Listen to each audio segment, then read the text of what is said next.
Já começaram a contar o tempo, mas eu ainda não comecei a discursar. Caro Presidente da JSD, Simão Ribeiro, cumprimento também o Presidente da JSD de Setúbal, todos os dirigentes distritais da JSD aqui presentes, do PSD também. Realmente o tempo passa rápido. Hoje a JSD está a recordar o momento em que se assinalou o seu nascimento há 42 anos. Eu também fui dirigente da JSD uns bons pares de anos, juntamente com o Carlos Coelho, que é Presidente emérito da JSD, e recordo bem quer o legado que na altura recebemos, quer o país em que vivíamos quando deixámos as nossas vidas políticas na JSD. Ao longo destes 42 anos, o nosso país mudou profundamente. Não foi só o nosso mundo nacional que mudou, o mundo em que nos envolvemos, europeu, global, mudou também significativamente nestes anos. Cada um de nós tem uma modesta contribuição na sua vida, neste mundo de mudança em que temos vivido. Mas, de um modo geral, podemos dizer que as nossas expectativas e os nossos sonhos ficaram muito incompletos com a observação que hoje podemos fazer do resultado dessa evolução. Não o digo para introduzir nenhuma nota de pessimismo naquilo que foi a nossa história, a nossa caminhada. Pelo contrário, digo apenas para que não nos esqueçamos de quais eram as nossas grandes expectativas, quais foram os sonhos que acalentámos, de modo que eles não morram, que as pessoas não se resignem, não se acomodem ao sentido que a história traz. A história traz o sentido, em grande parte, que nós queremos. E se não conseguimos até hoje, entre mais jovens e mais velhos, chegar onde sonhamos, isso exigirá de nós que possamos aprender com os erros que cometemos, com as oportunidades que desperdiçamos e, com isso, reforçar o nosso sucesso para o futuro. O nosso caminho não tem de ser um caminho de lamentações, tem de ser um caminho em que reafirmamos os nossos valores, as nossas crenças, as nossas expectativas e os nossos sonhos. Porque é isso que nos faz mover, é isso que ajuda a que a história se vá reconstruindo e não apenas que se estude e que se possa classificar. Uma história dessas não dá origem a nada para o futuro. A contemplação do passado só por si não nos abre nenhuma porta. O que nos abre portas, aquilo que nos pode trazer um sonho ainda maior à nossa frente, é a nossa capacidade para nos mostrarmos inconformados com aquilo que adquirimos e suficientemente resilientes para não desistir daquilo que é importante. Os últimos anos foram anos em que o país se bateu de uma forma determinada por ter direito e realizar um futuro melhor. Conseguimos que os nossos primeiros 10 anos dentro da vida do euro e da moeda única, que foi uma transformação grande que aconteceu na Europa, muitos países acordaram passar a viver com a mesma moeda, com uma economia mais integrada. Esperava-se que também com uma sociedade mais desenvolvida, mais evoluída, mais marcante na própria globalização, pudesse, de alguma maneira, findos esses 10 anos, primeiros 10 anos, trazer a cada um dos seus membros constitutivos boas razões para se sentirem satisfeitos. Não foi assim. Nós conseguimos, durante esses primeiros 10 anos dentro da moeda única, em vez de acrescentar valor à Europa, acrescentamos preocupações e dívidas às nossas sociedades e aos nossos países. Esse foi o sentido geral que a Europa percorreu, a Europa do euro. Não há muita dúvida hoje de que o edifício institucional incompleto que ficou acertado durante a década de 90 e que resultou de um acordo de líderes europeus que nos habituámos a respeitar como sendo líderes de grande dimensão e que souberam ver para a frente, souberam ter uma visão de futuro ambiciosa, essa incompletude da arquitetura europeia teve responsabilidades na maneira como os países e as sociedades se endividaram. Não há dúvida disso. Em Portugal, se não estivéssemos no euro, não poderíamos ter contraído tantas dívidas. E assim, noutros países também aconteceu. Mas uma conta é sabermos que não fomos suficientemente prudentes no desenho da Europa que quisemos construir nestes 20 anos. Outra coisa é dizer que, como esse desenho era incompleto, os países não tiveram nenhuma responsabilidade no que se passou. Tiveram. E durante uns anos houve muita gente que chamou a atenção para os erros que estavam a ser cometidos e para o resultado que ia aparecer a prazo dessa tendência para não fazer reformas importantes na economia e na sociedade e para viver apenas como se o futuro fosse todo hoje, descontando todo o futuro hoje nos empréstimos, nas dívidas que foram sendo contraídas. Isto deve interessar, em particular, àqueles que são mais jovens, porque são aqueles, em regra, que no futuro pagam a fatura da imprudência do passado. O que se passa hoje em Portugal não foi resultado da política dos últimos anos. Foi resultado das opções europeias e nacionais que se tomaram nos últimos 20 anos. E demorará bem mais de 20 anos a pagar esses erros. Não precisávamos de acrescentar outros. O que nós esperaríamos hoje era que essa lição do passado nos ensinasse bem que não vale a pena descontar o futuro todo hoje. Não vale a pena encontrar respostas voluntaristas que já no passado foram postas em prática e que deram mau resultado. Vale mesmo a pena ser mais prudente, fazer o nosso trabalho de casa, não ter nenhuma vergonha de que nos acusem de ser bons alunos, de procurar, de certa maneira, todos os dias, fazer tudo o que está ao nosso alcance para que aqueles que vêm depois de nós não tenham de pagar a fatura da nossa ligeireza, da nossa imponderação, da nossa superficialidade. Não há habilidades que escondam essa fatura para o futuro. Hoje o país tem um rácio de dívida muito perto de 130% no que respeita ao Estado e quase outro tanto medido em termos de produto nacional do lado privado. Os jovens de hoje, os da JST e os das outras organizações de juventude, viverão com essa fatura toda a sua vida.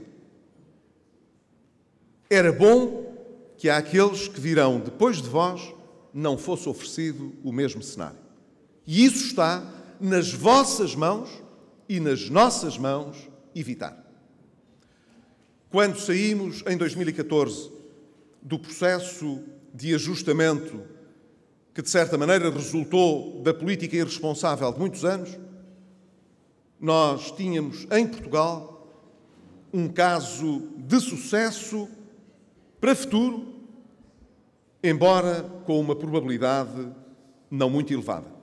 Quer dizer, se queríamos ser, de facto, um país que fosse um caso de sucesso para o futuro, teríamos de nos empenhar muito, todos os dias, em fazer o que é certo para o garantir. Este governo está a transformar, todos os dias, o que era uma probabilidade baixa de sucesso numa elevada probabilidade de fracasso. E é isso que não tem perdão.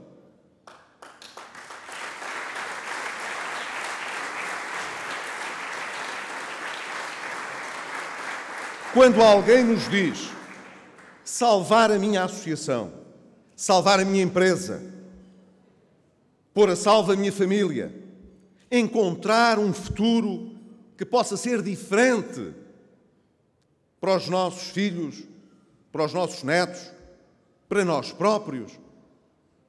Quando alguém nos diz isso é difícil, porque são grandes os constrangimentos, são muitas as dificuldades,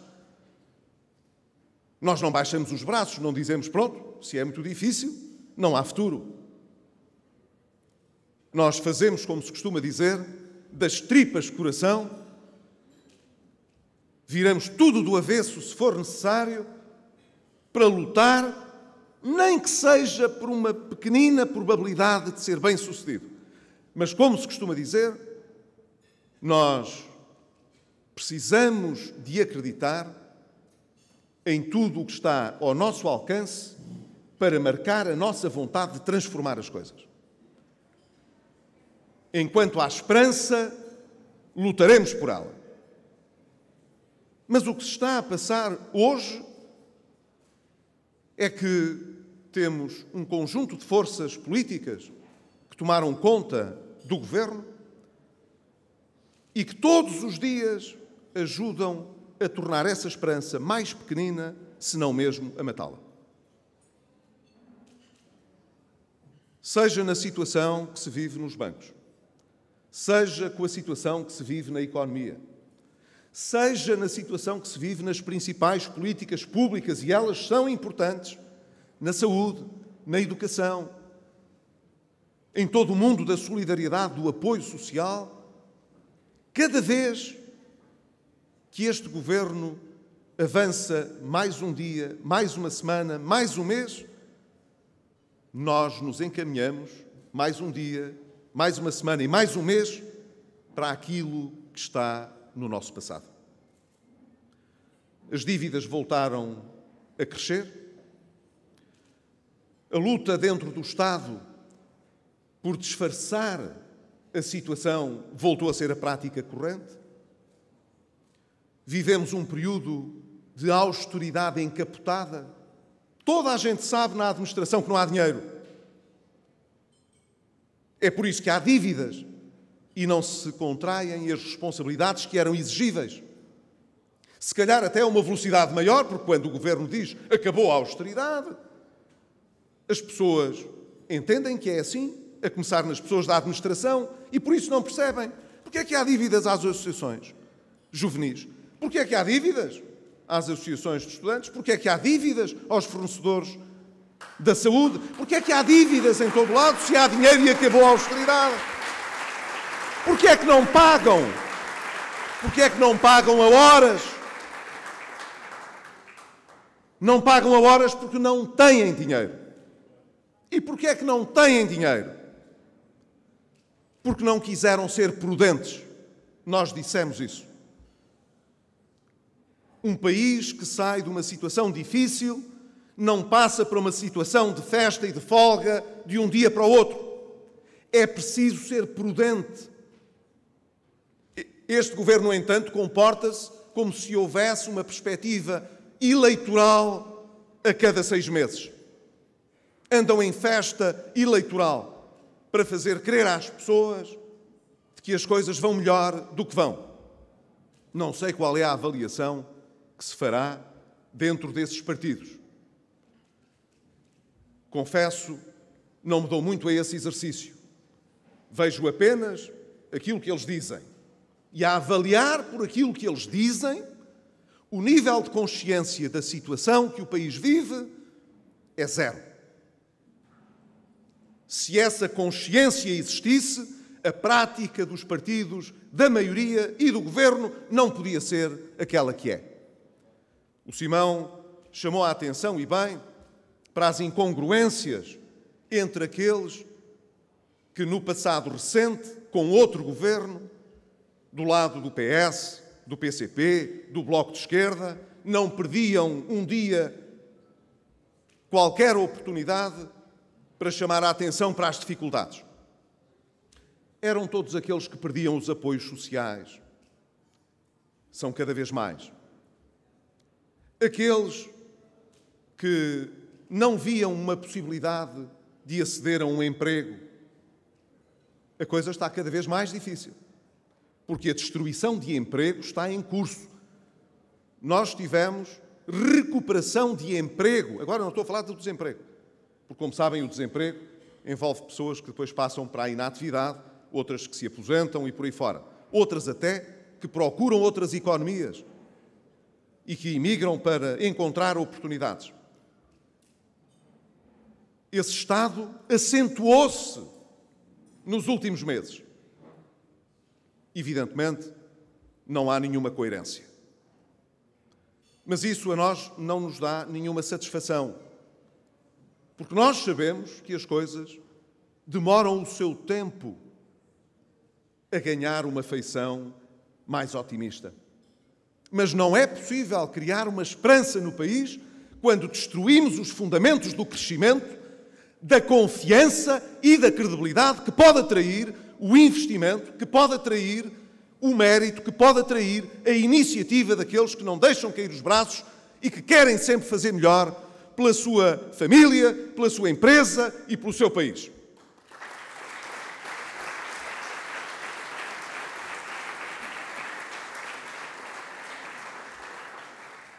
Pior do que isto tudo, já está em curso uma estratégia de desresponsabilização.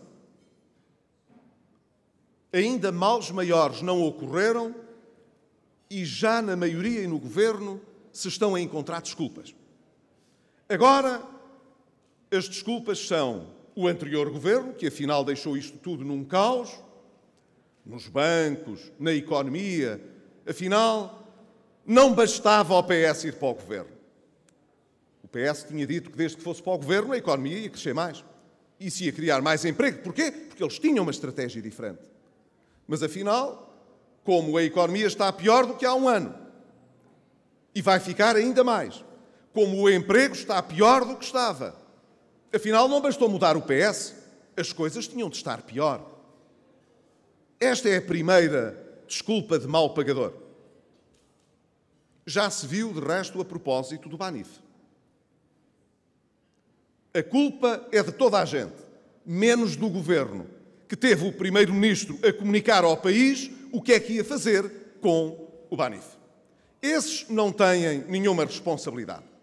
O que se passou desde que esse governo tomou posse em matéria de notícia pública, que acabou por conduzir a uma fuga maciça de depósitos que ditou a sorte do banco, isso não conta nada. Agora, 3 anos em que se andou a fazer a reestruturação do banco, que é, como quem diz, é uma palavra muito eufemística para dizer a reduzir a sua atividade, a reduzir pessoal, a reduzir balcões, a vender aquilo que não era essencial ao banco para melhorar a situação do banco. 3 anos depois, até esse banco ter resultados positivos, isso não interessa nada a ninguém. O que interessa é poder dizer que o que aconteceu àquele banco não tem nada a ver com o Partido Socialista, nem com o Bloco de Esquerda, nem com o PCP. Tem que ver com toda a gente, com a Comissão Europeia, com o anterior governo, mas não com eles. Eis o sentido de responsabilidade que existe e que mora nesta maioria.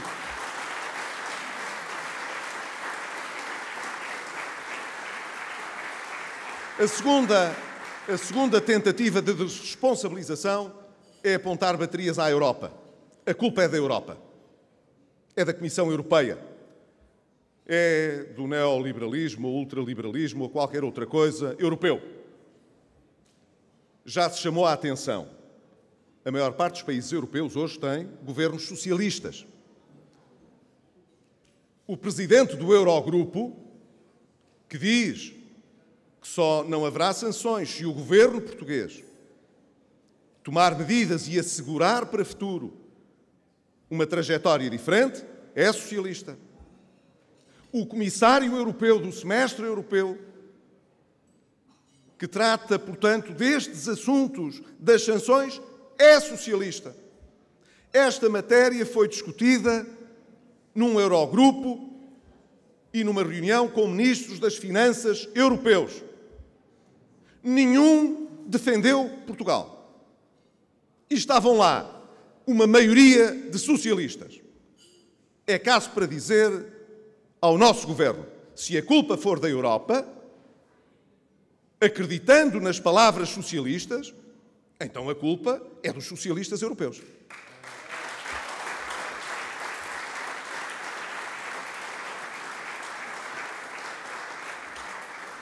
Mas deixem-me ser preciso, não é a culpa, nem é da Europa, nem é dos socialistas europeus. É de quem gosta sempre de lavar as mãos para não ter de fazer aquilo que é preciso. E este governo tinha uma oportunidade extraordinária de ter mantido uma direção de credibilidade e confiança sobre a economia portuguesa que hoje seria extremamente importante para Portugal.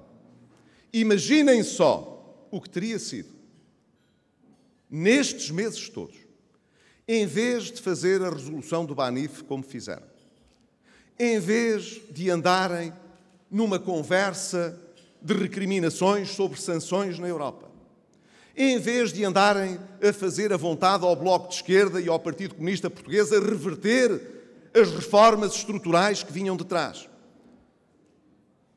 e ter um país que pudesse, neste contexto em que a Espanha está praticamente sem governo e a discutir sanções, em que a Itália tem um problema sério na capitalização dos seus bancos, ter a oportunidade, em Portugal, de confrontar uma situação de confiança e de credibilidade contra estes casos de apreensão.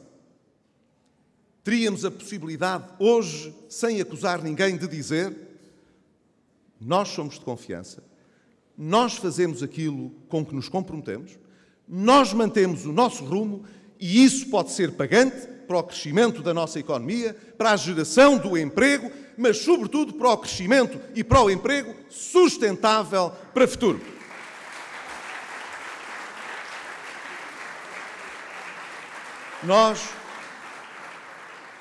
Digo isto porque é muito importante ter consciência de que nós não estamos apenas a transformar um caso pelo qual valia a pena lutar de sucesso do país num caso de fracasso. Estamos também a perder oportunidades todos os dias de melhorar o sucesso que podíamos ter tido se o Parlamento tivesse tido a responsabilidade de respeitar a vontade que o povo português deixou nas eleições.